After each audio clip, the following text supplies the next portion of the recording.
And breaking news just coming in, Sanjay Dutt's petition will now be heard tomorrow. That is the news that is just coming in from the Supreme Court. So this is 1 day relief for Sanjay Dutt. Is it a relief? Because he anyway has time until 18th of April to surrender. Let me bring in headlines today's Atir Khan for more on this. The Supreme Court has reserved its judgment is what our court reporters are telling us. Atir Khan joins me for more. Atir, what happened in the Apex Court? The bench was not complete. One of the judges, Justice B.S. Chauhan, was not there in the court. So therefore, the court in its wisdom has decided to hear the matter tomorrow at 10:30 a.m. Okay, so this matter will be heard at 10:30 a.m. tomorrow. So let me stay on with me. With one of the judges not there, the bench wasn't there. So that is why the case wasn't even taken up today. Is that what you're telling us? Well, that's right. Immediately when the proceedings started, Sanjay Dutt's lawyers had contended that they are not invoking Article 21. That's what they said, and on this the court apprised that the matter will be taken up tomorrow at 10:30 a.m. Okay, so let me also quickly bring in advocate and activist Abha Singh for more on this, who joins me in the studio. Abha, now that the courts will take this up tomorrow, a part of the judgment in the Zebunisa Qazi case is out. No extension, no relief for Zebunisa Qazi. Is it automatically then the same with Sanjay Dutt, or he can get relief tomorrow? See, Sanjay Dutt's case is more serious, far graver than Zebunisa Qazi's. Zebunisa had neither asked for the arms, she was not a party to it, but in Sanjay Dutt's case, he had asked for the arms from Dawood's brother, Anis Ibrahim. He had hand grenades. So, if you see in reality, Sanjay Dutt's offence was far graver. He should have got a higher sentence. And it is shocking that Zebunisa was tried under TADA and Sanjay Dutt's charges were dropped because CBI did not appeal properly, softened the case. So, there is no chance at all that Sanjay Dutt would get any relief. In fact, the victims of Mumbai Blast 93 should come up, just like the Gujarat riot victims. They are appealing the Supreme Court that go against the case again. They should come and say that the case should be reopened. Why TADA dropped the charges? They should appeal in the Supreme Court. This is what is required, and that is need of the hour. Okay. Sanjay Dutt's judgment should be not only 5 years, it should be life imprisonment if we go by the grave crime which he committed. Okay, but the courts in their wisdom have decided only on the Arms Act case. He was acquitted under TADA. CBI did not appeal that in Supreme Court. Even when the Supreme Court gave its verdict, it did not question that. It gave him the minimum sentence, which is 5 years. But Sanjay Dutt is also pleading that he wants another 6 months extension to complete films. Now, are these grounds for extension, or as many are saying that Sanjay Dutt is rich, Sanjay Dutt is powerful, Sanjay Dutt is influential, Sanjay Dutt has extremely powerful people, including like Justice Markanday Katju, pleading his case with the President of India. Justice Katju met the Prime Minister earlier this morning. So perhaps Sanjay Dutt, is he more equal than others? Is that the impression that's going out? He is not more equal, but the message to the country has gone is that he is more equal than others, because Justice Katju had a statutory post and he should have resigned if he wanted to come into it and defend Sanjay Dutt. So that is the reason we wrote to the governor saying that Justice Katju's letter is going to color the governor's judgment, and hence the letter should be set aside. Okay. So is the way what he was showing, that the speech which Sanjay Dutt made, one could very well make out that it was media driven, it was written by speech writers, and it was a big drama and was trying to take the country, befool this emotional country, because we are swayed by tears. And now today there is nobody to ask why did he say that. And of course, with all the lawyers, they know the loopholes, everything is being tried. Even earlier his lawyers went and asked the Supreme Court that under probation he should be left. But the Supreme Court said that the nature of crime is so serious, he cannot be left on probation. Even here, what suspension he is asking for, if we see history of this law, this has been used in the rarest of the rare cases. In fact, the freedom fighters of Azad Hind Fauj, Their charges were suspended when India got freedom. See what a joke, where it was used for freedom fighters. Now a person accused in Tada, I mean initially where he had procured arms, a person who is responsible in a way, had he informed the police that these are the arms movement and hand grenade, maybe if that information had gone, we could have done something about it. Lives could have been saved. Both M.N. Singh, who was Mumbai police commissioner at that point of time, and Ujjwal Nikam have gone on record to say, had Sanjay Dutt given information about the arms that were coming in, about the AK-56 assault rifles that he had, the hand grenades that he had, perhaps lives could have been saved. But the court in its wisdom decided Sanjay Dutt will be convicted only under Arms Act. He's been convicted for 5 years. He's undergone 18 months in prison.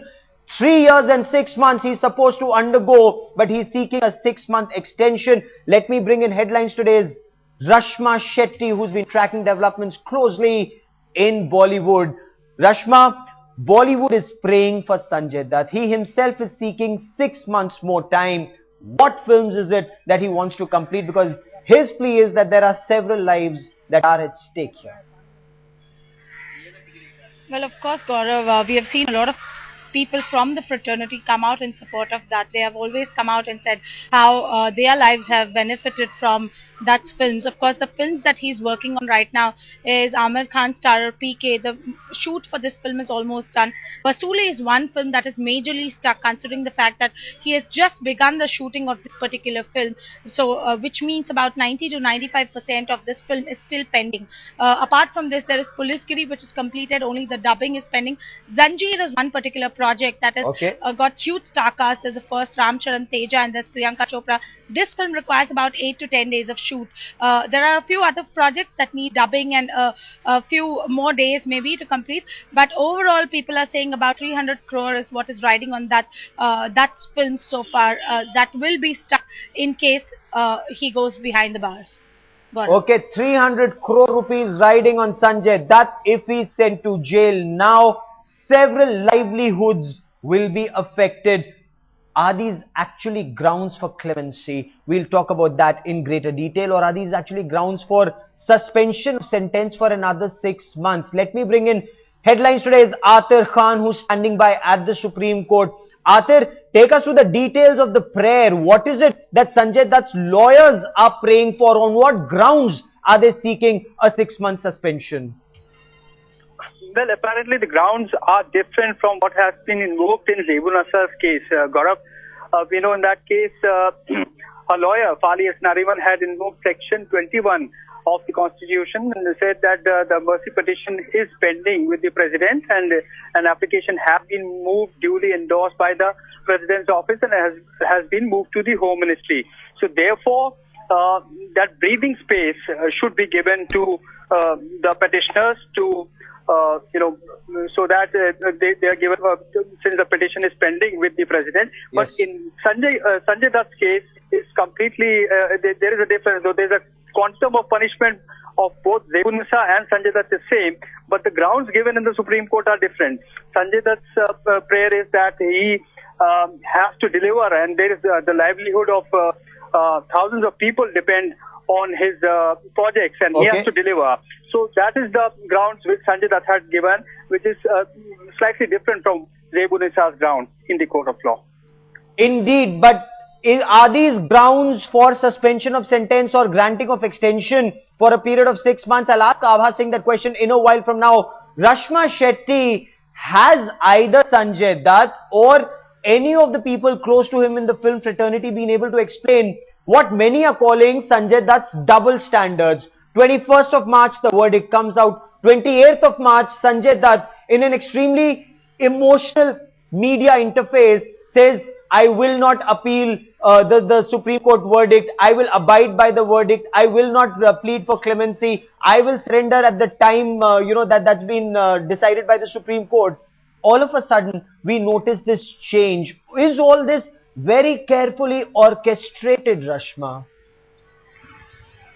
Well, Gaurav, it certainly seems like, because for a man who made a statement a week after the judgment by the Supreme Court, he did say that he will be surrendering on the date that the court has asked him to, which means technically on the 18th, Sanjay should have gone ahead with the statement that he had made to the media that had gathered outside his house here.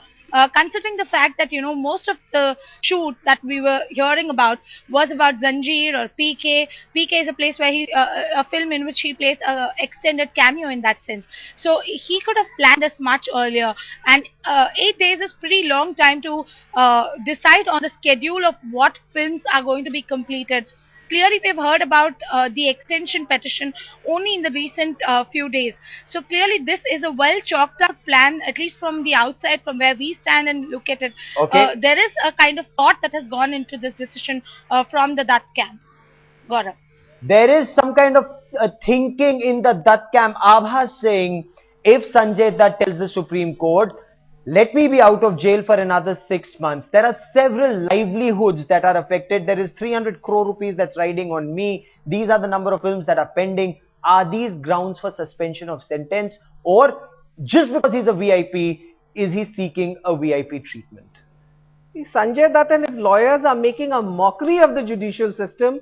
In fact, if he says there are so many livelihoods at stake, when he knew this court order was going to come, the proceedings were going on in the first place, why did he sign these films? But in fact, the producers should go for a breaking of contract, file cases against him for taking them for a ride. Why had he signed them in the first place? Why nobody is asking him this? If I were to play the devil's advocate here, Sanjay Dutt actually is telling the Supreme Court that after this verdict came out March 21, I haven't signed a single film. But let me at least complete the films that are in the pipeline. Let that project be over. I'm taking no new projects and then I'll go to jail. What is after? The hearings were going on. Everybody was waiting for this judgment.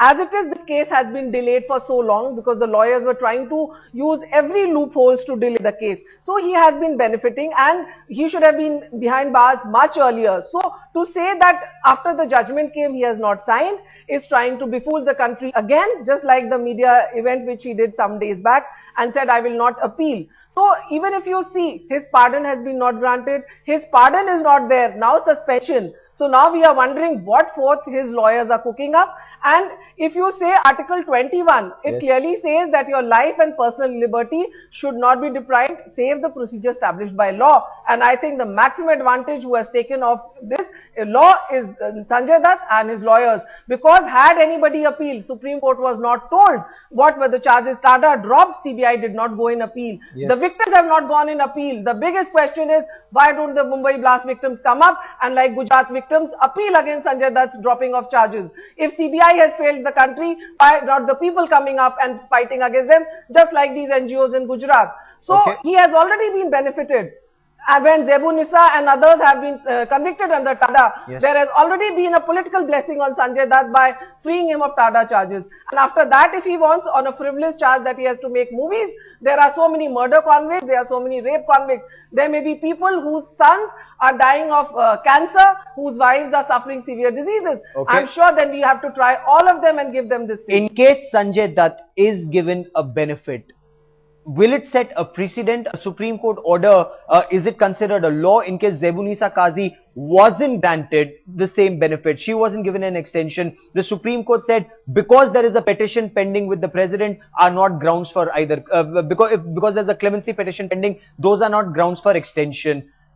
Does that automatically become a precedent? And is Sanjay Dutt's case supposed to be the same law can be cited for Sanjay Dutt? See, absolutely. If Supreme Court gives him, sets aside and gives him, it would become a precedent and it would open a Pandora's box. Every convict would come and say, you suspend my sentence. This power of the Supreme Court is to be exercised in the rarest of the rare cases. And this, I don't think, is the rarest of the rare. Here is a person accused of buying arms from underworld, which shook the country. 257 people died. It is such a grave thing. Supreme Court already said that the offense is so serious that he cannot be left, he cannot be pardoned, he cannot be given probation, sorry. So it would be definitely, and I don't think there is no question that Supreme Court would give clemency or would set aside because everything is so much against Sanjay Dutt. He will have to, day after, surrender in Tada Court on 18th. He will have to be there. I am sure that this country would live up to its reputation, and also the thing that justice need not be delivered, it should also be seen to be delivered. And this is what the country and the common man is waiting for. Rashma Shetty, you've been speaking to a number of Bollywood insiders. Has there been any reaction whatsoever to what the court said today in the case of Zebunisa Kazi? Are they apprehensive after the morning judgment? Well, as of now, it's too early for Bollywood to react. We would be hearing in a couple of hours from now. But we did have a lot of people who had come out in support of Sanjay Dutt, whether it was the union workers from the film industry or then the stuntmen. When they did come and appeal for pardon for Sanjay, they definitely did not have the answer to the 93 blast victims, it seems. Clearly, they were talking about their livelihoods, but they did not really think about the ones whose lives have been altered. So while we might hear from Bollywood very soon, we are expecting a few producers and directors who are working with that to be here to possibly discuss and decide on the plan of action ahead of this, Gaurav. Okay, for the moment, Abha Singh, Atir Khan and Rashma Shetty, many thanks for joining me. Suspense continues for Sanjay Dutt.